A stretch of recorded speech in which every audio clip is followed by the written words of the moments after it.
최근 영도 복례동의 한 골목에 MZ세대의 발길이 이어지고 있습니다. 코로나 위기를 극복하고 어떻게 새로운 골목 상권으로 자리 잡을 수 있었는지 찾아가 봤습니다.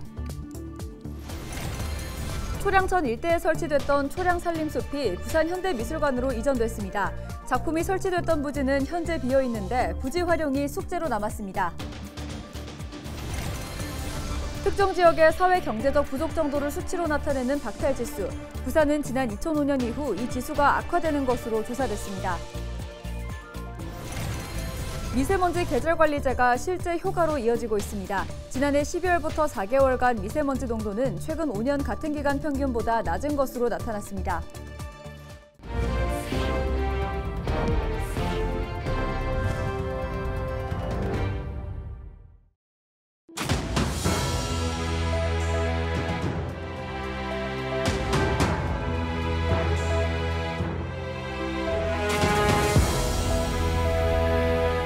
시청자 여러분 안녕하십니까? 헬로티비 부산 뉴스입니다.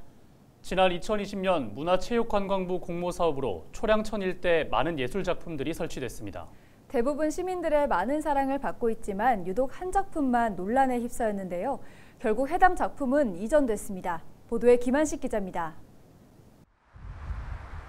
복원된 초량천 입구에 설치된 공공조형물 초량살림숲, 높이 6m의 기둥 64개에는 주민들로부터 기증받은 낡은 살림살이 등 물품 3천여 점이 설치됐습니다. 지역민들의 삶을 담아냈다는 좋은 평가도 받았지만 일각에서는 주변 환경과 어울리지 않는다는 지적도 일었습니다. 특히 복원된 초량천 조망을 가리는 만큼 이전해야 한다는 주장이 꾸준히 제기돼 왔습니다. 논란이 됐던 작품은 결국 설치 1년 10개월여 만에 부산 현대미술관으로 이전됐습니다. 현재 작품이 설치되었던 자리는 빈 공간으로 남아 있습니다. 공연하고 예를 들어가지고 무슨 행사할 때 그런 거 하나 쓸 수 있는 게 제일 좋지 않나 생각하고 있습니다. 주민들이 할 수 있는 공간으로 만들 수 있는 게 제일 좋지 않을까 생각하고 있습니다. 1단계 복원이 마무리된 초량천은 현재 초량 6거리에서 부산고등학교 입구까지 2단계 복원 사업이 추진되고 있습니다. 또 하천 주변 활성화를 위한 용역도 진행 중입니다. 하천을 따라 녹지와 휴식 공간을 조성하고 경관 조명 등을 설치해 볼거리를 제공한다는 계획입니다. 또 기존 교통체계를 정비해 초량동 일대 교통 환경을 개선한다는 내용도 포함될 예정입니다. 주민들이 즐겨 찾는 휴식 공간으로 거듭나야 됩니다. 또 지역 주변의 상권에 도움이 되어야 되고 이런 것들이 복합적으로 그 기능을 할 수 있도록 만들어내 주는 것이. 조형물 설치 이후 2년 가까이 이어져 온 논란은 결국 작품 이전으로 막을 내렸고 부지를 어떻게 활용하느냐는 숙제로 남았습니다. 헬로티비 뉴스 김한식입니다. 박탈지수라고 들어본 적 있으십니까? 지역의 사회적, 경제적인 결핍을 나타내는 수치입니다.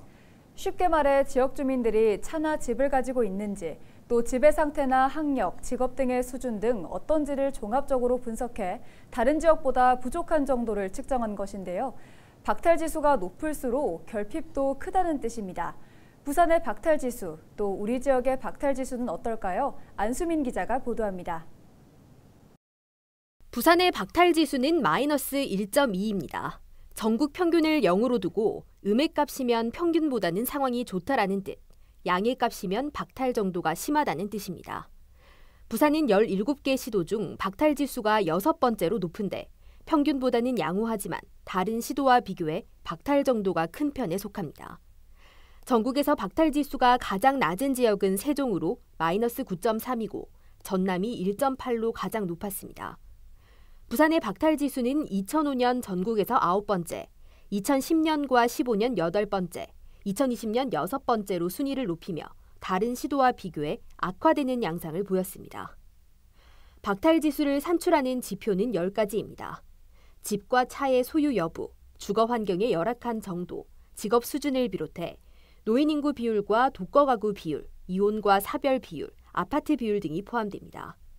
부산의 박탈지수 상승의 주된 원인은 전국에서 가장 빠르게 진행되는 고령화의 영향으로 분석됩니다.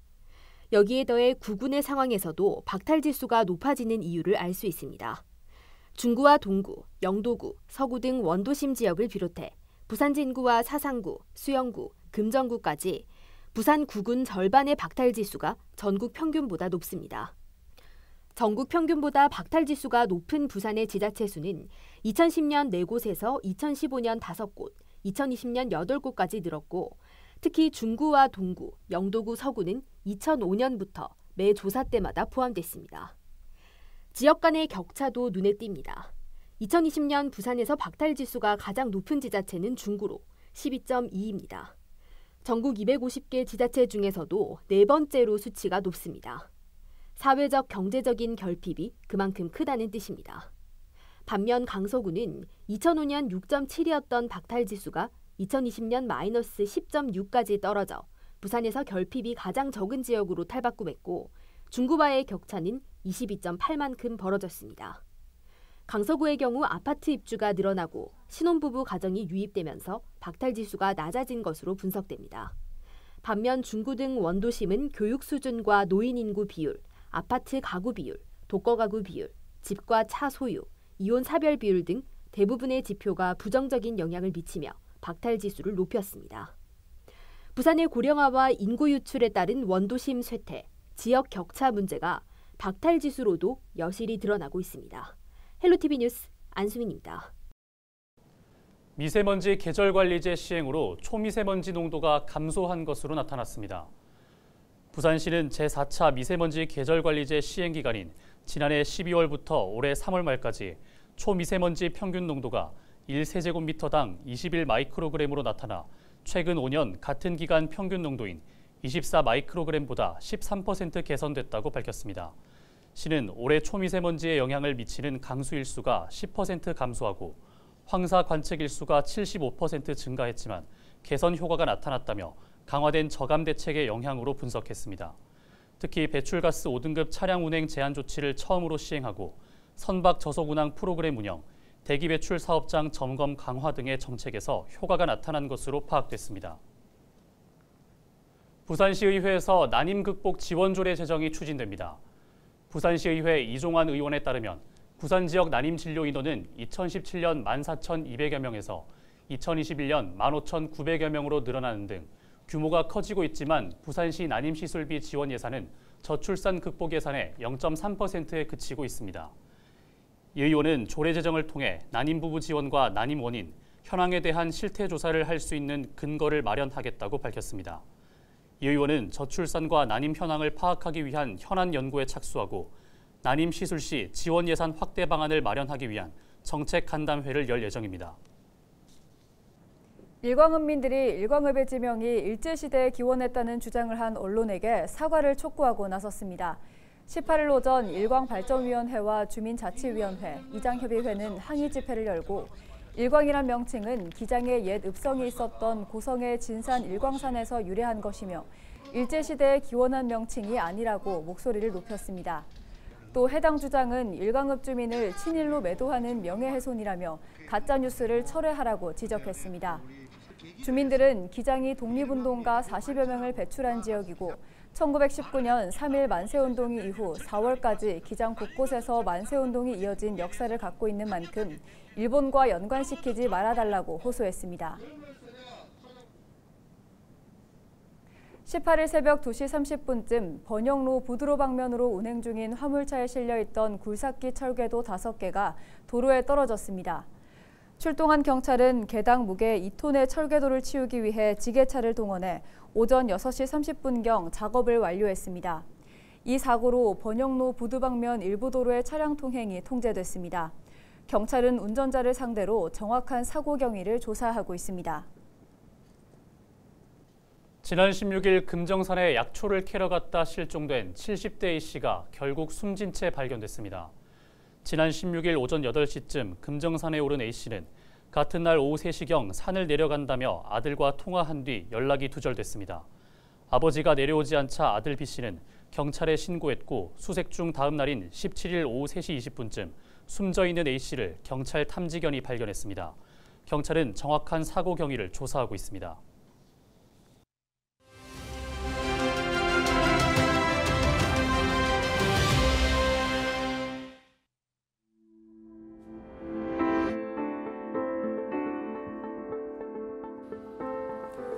인천에서 전세 보증금 125억 원을 가로챈 이른바 빌라왕 사건의 파장이 계속 확산되고 있습니다. 최근 빌라왕 전세 사기 피해자가 연이어 극단적인 선택을 했는데요. 벌써 3명이나 목숨을 잃었습니다. 전세 사기 피해자들이 전세 보증금을 떼일지 모른다는 불안감과 집이 경매로 넘어가 당장 길거리에 나앉아야 하는 현실에 내몰리면서 이처럼 가슴 아픈 일들이 되풀이되고 있는 건데요. 피해자들은 사기도 사기지만 정부의 미흡한 대응도 문제 삼고 있습니다.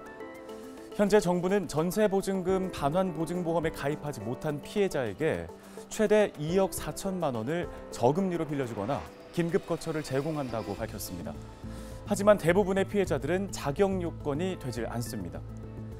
전세사기 피해자는 수도권을 넘어서 부산, 광주, 제주 등 전국으로 늘어나고 있는 상황인데요. 18일 공식 출범한 피해자들의 모임인 전세피해 전국대책위원회는 피해자들의 피부에 와닿는 정부 대책 마련과 피의자들의 엄벌을 촉구할 예정입니다. 특히 가장 시급한 문제로 피해 가구에 대한 경매를 중단해야 한다고 주장하고 있습니다. 살던 집에서 쫓겨나고 보증금을 돌려받을 수 없는 암울한 현실은 피해자들을 벼랑 끝으로 내몰고 있는 상황. 혹시 또다시 발생할지 모를 피해자의 극단적인 선택을 막기 위해서라도 정부의 세심하고 사려 깊은 피해 대책이 절실한 시점입니다. 데일리 브리핑이었습니다.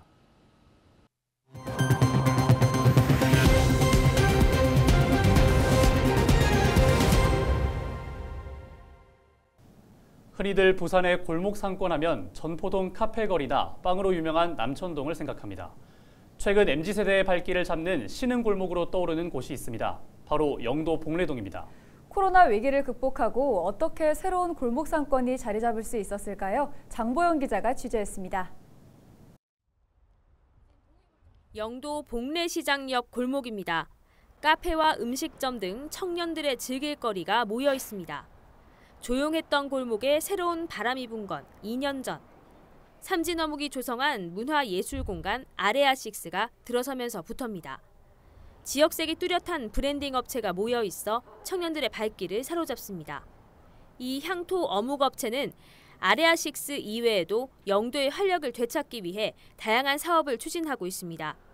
골목의 대표적인 청년 상인인 김치엽 씨는 복례시장 상인으로부터 기술을 전수받는 프로그램을 거쳐 2년 전 비건 음식점을 열었습니다. 두부 비건 창업 클래스를 통해서 이제 인연이 돼서 이제 두부도 만들고 복례도랑 위치도 대통령 수방 통해서 이제 알게 되니까 사람들의 매력도 있고 이 공간 자체도 유동인구가 많아서 기존 상인들은 이런 변화를 반기고 있습니다. 코로나19로 골목 상권 전체가 얼어붙은 상황에도 청년들이 골목으로 조금씩 모여드는 게 눈에 보였기 때문입니다. 김치엽 씨에게 두부 제조 기술을 전수한 박성호 씨는 골목 옆 복례시장도 젊어지고 있다고 말합니다. 평균 연령이 60, 70대? 조금 거래돼서 앞으로도 청년 창업 준비하시는 분들하고 같이 연계해서 조금 더 젊어져야 되지 않을까 그렇게 생각하고 있고 그런 분위기를 위해서 상인들도 노력하고 있고 향토 기업에서 지역을 되살리는 데 직접 나서면서 새로운 형태의 골목 재생이 시작되고 있는 겁니다. 삼진어묵을 중심으로 시작된 영도 골목 상권의 새바람. 자신만의 특색을 가진 청년 상인들과 오랫동안 골목을 지켜온 기존 상인들이 함께 만들어가는 복례동의 미래가 기대됩니다. 헬로티비 뉴스 장보영입니다. 오는 금요일부터 사흘 동안 기장의 대표 수산물 축제인 기장멸치축제가 개최됩니다. 올해로 27회를 맞이하는 기장멸치축제는 1997년에 시작된 전국 최초의 수산물 먹거리 축제입니다. 이번 축제는 제철을 맞은 봄멸치를 맛보고 즐기는 시간으로 마련됩니다. 축제 기간 동안 상시 진행되는 멸치축제 무료 시식회를 비롯해 기장미역 채취 체험 행사, 화로잡기, 멸치 가요제 등이 이어집니다. 기장군 관계자는 교통 혼잡이 예상되는 만큼 동해 남부선 이용을 독려하는 차원에서 오시리아역에서 대변항까지 셔틀버스를 운행하니 관광객들의 많은 이용을 바란다고 밝혔습니다. 이상으로 뉴스를 마칩니다. 함께해 주신 여러분 고맙습니다.